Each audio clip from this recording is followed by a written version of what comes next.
Dikabarkan dua kader Nasdem yaitu Andreas Acuy Simanjaya dari Kalimantan Barat dan Niluh Jelantik serta sejumlah anggota lainnya mundur dari partai setelah Anies dideklarasikan sebagai bakal capres Nasdem.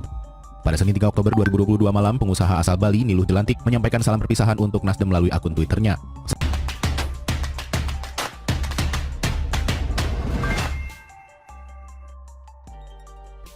Ambyar, Nasdem alami apes berkali-kali pasca dukung Anies.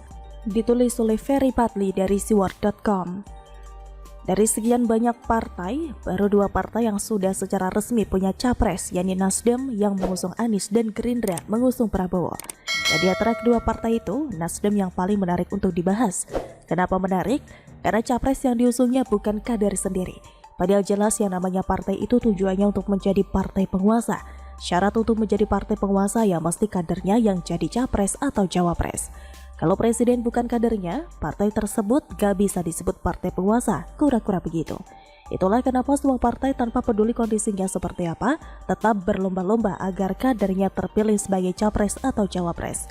Seperti Partai Demokrat, sejelek-jeleknya partai itu dan nyaris gurem, selalu berusaha untuk menggolkan AHY jadi capres atau cawapres. Bahkan sekelas partai berkarya yang jelas-jelas gak laku masih menawarkan ketua umumnya Tommy Soeharto sebagai capres pada Pilpres 2019 silam. Nasdem malah kepikiran pengen membesarkan orang lain yang bukan kadernya. Memang lucu nih partai. Sebenarnya ada beberapa loh kader Nasdem yang potensial untuk diusung sebagai capres atau cawapres, seperti Surya Paloh, Joni, Rahmat Gobel, dan Ahmad Sahroni yang sukses menurut versi Kadrun menyelenggarakan Formula E pada Juni 2022 lalu.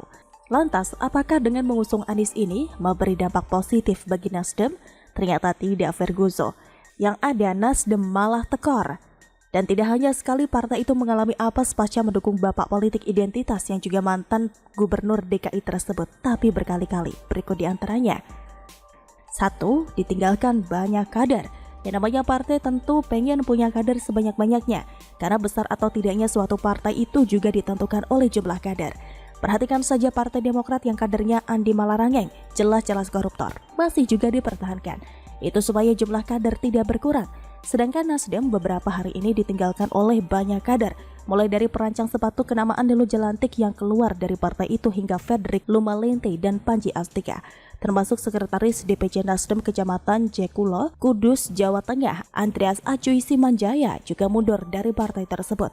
Mengingat apa yang dilakukan oleh tim ses Anies di Pilkada DKI 2017 lalu, main isu SARA begitu mengkhawatirkan. Sementara hingga saat ini tidak ada satupun kadrun yang mau bergabung ke Partai Nasdem. Entah kenapa orang-orang macam Geis Khalifa, Dr. Tifa, Musni Umar, dan Novel Bamukmin enggan masuk ke partai itu. Apakah mereka sudah tahu bobrok Nasdem yang sebenarnya sehingga lebih memilih bukan kader parpol daripada bergabung ke partai yang gagal merestorasi Indonesia tersebut? Jadi bisa dibilang nasib Nasdem sekarang mirip partai umat yang juga banyak ditinggalkan kader. 2. Diusir dari koalisi parpol pengusung Jokowi. Hal ini disampaikan langsung oleh Surya Paloh bahwa ada pihak yang meminta presiden agar Nasdem ditendang dari kabinet. Dan itu sangat wajar sih, mengingat capres yang didukungnya tersebut selama ini berlawanan atau antitesa dari pemerintah pusat. Di samping itu para pendukung Anies yang lain seperti PA212, ex-kader HTI serta kadrun yang lain sering banget menjelek-jelekan pemerintah dan memfitnah Jokowi di medsos. Orang-orang macam inilah yang akan bekerja sama dengan kader Nasdem pada Pilpres 2024 mendatang. Nah, kalau seandainya Paloh punya malu dan tahu diri, seharusnya mundur dong.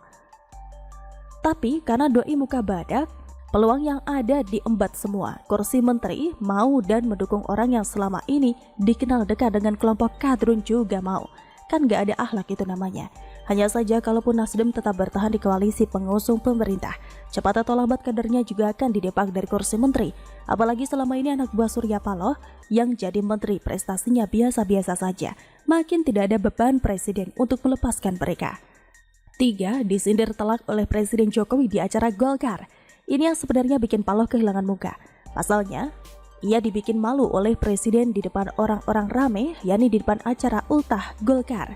Jadi, beberapa waktu yang lalu Presiden Jokowi dan Paloh sama-sama diundang di acara partai berlambang pohon beringin itu. Coba bedanya, Presiden diminta untuk menyampaikan sambutan, sedangkan si brewok tidak. Saat menyampaikan sambutan itulah Presiden mengskakmat Paloh secara tidak langsung. Orang nomor 1 di Indonesia tersebut mengatakan, Golkar kalau menentukan capres jangan sembrono dan jangan pilih orang yang hanya bisa berjanji tapi tidak bisa menepati. Jelas terlihat dari pernyataan itu, meskipun Presiden tidak bisa langsung menyebutkan Nasdem yang mengusung Anies merupakan perbuatan sembrono bikin Paloh tersinggung. Hingga si brewok pulang lebih awal di acara Golkar itu. 4. Elektabilitas Nasdem turun drastis. Inilah kata orang, untung tidak dapat diraih, malang tidak dapat ditolak. Bukannya dapat dukungan dari kalangan kadrun, elektabilitas Nasdem malah semakin turun pasca partai tersebut deklarasi mengusung Anies. Setelah resmi mencapreskan Anies, elektabilitas Nasdem makin terpuruk hingga di bawah parliamentary threshold atau ambang batas parlemen atau 3,8%. Ujar Direktur Eksekutif New Indonesia Research and Consulting Andreas Nuryono, yang lembaganya pada bulan Oktober ini baru saja menggelar survei. Cukup signifikan juga ya dampaknya bagi Nasdem. Kasihan kalau partai ini nantinya jadi partai gurem beneran. Siap-siap saja jenggot Paloh ubahnya semakin banyak karena begitu stresnya dia mikirin partainya. Belum lagi ditambah dengan belum ada kesepakatan antara Nasdem, PKS, dan Partai Demokrat untuk berkoalisi dalam rangka mengusung Anies. Karena masing-masing tersebut berebut pengen dapatkan kursi cawapres. Makin ambiarlah Nasdem. Hanya saja itulah resiko yang harus dibayar kalau ngusung pelaku politik identitas dan main dua kaki. Langsung dijauhi orang. Bagaimana menurut Anda? DKI Jakarta Heru Budi Hartono memilih mengoptimalkan peran organisasi perangkat daerah, asisten dan tenaga ahli untuk membantu kinerjanya daripada menggunakan tim gubernur untuk percepatan pembangunan atau biasa disingkat dengan TGUPP. Ia berencana tidak menggunakan TGUPP untuk mendampingi tugasnya selama menjadi pejabat gubernur DKI Jakarta.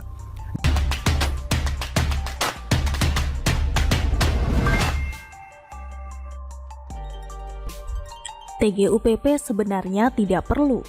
Ditulis oleh Panjatha dari siwar.com. Setelah resmi menjabat selama 5 hari lalu, PJ Gubernur DKI Jakarta Heru Budi Hartono telah menimbulkan banyak kejutan. Hal ini sebenarnya tidak perlu terjadi apabila situasi dan kondisi normal-normal saja. Sebab yang namanya pergantian pejabat itu hal biasa.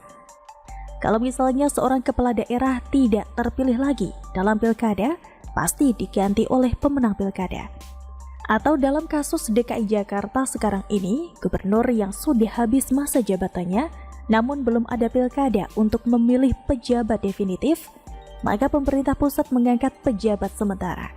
Soal dipilihnya Heru ini sebagai PJS gubernur juga soal biasa. Apalagi dia sudah lama berkarir di Pemda DKI, maka naiknya dia menjadi pejabat sementara gubernur atas penunjukan pemerintah pusat tidak ada yang istimewa.